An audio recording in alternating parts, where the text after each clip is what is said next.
Captain America: The First Avenger. Should you skip this movie? And that is a conditional yes. Captain America is integral to the Marvel Cinematic Universe. If you want to keep up with everything going on, you need to know who this character is. So if you already know Captain America's backstory, you can go ahead and skip this movie. It's not terrible, but it's certainly not great. However, if you know nothing about Captain America, then you should probably watch this movie. Or you can just finish watching this video as I summarize this movie, and the actual movie runs over 2 hours and it drags in a lot of places.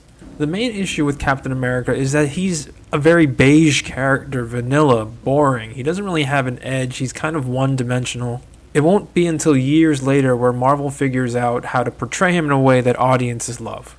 While this movie is not terrible and not great, you can kind of feel that this movie is a bit of an afterthought, setting up the first Avengers movie being its priority. In any case, Captain America: The First Avenger takes place during World War II.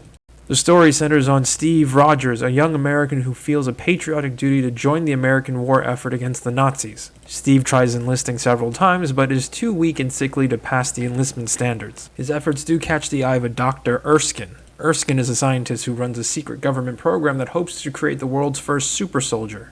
Erskine offers Steve the chance to become the first candidate, and Steve agrees. Steve undergoes the procedure, and it works, granting him a bunch of superpowers, but mainly super strength.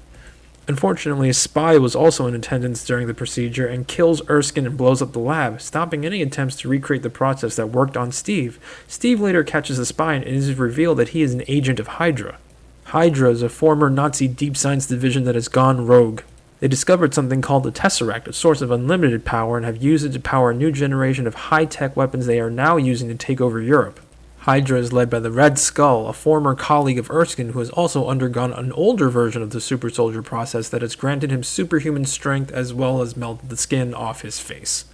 After a brief stint in musical theater, Steve joins the war effort and forms an elite group of soldiers specifically tasked with taking down Hydra. They go through a series of missions, chipping away at Hydra until they are ready to attack Hydra's last base and end the organization altogether. Steve and his soldiers carry out the attack only to find a massive airplane filled with bombs capable of destroying the entire American eastern seaboard, if not the entire world. Steve hops on board to stop the plane and gets into a fist fight with the Red Skull. During the fight, the Red Skull grabs the Tesseract, which seemingly beams him into outer space somewhere. Steve then decides to sacrifice himself and crash the airplane full of bombs into an ice field in Greenland since it's too dangerous to land the plane anywhere else. Later on, the crash site is found and the Tesseract recovered, however, Steve is not.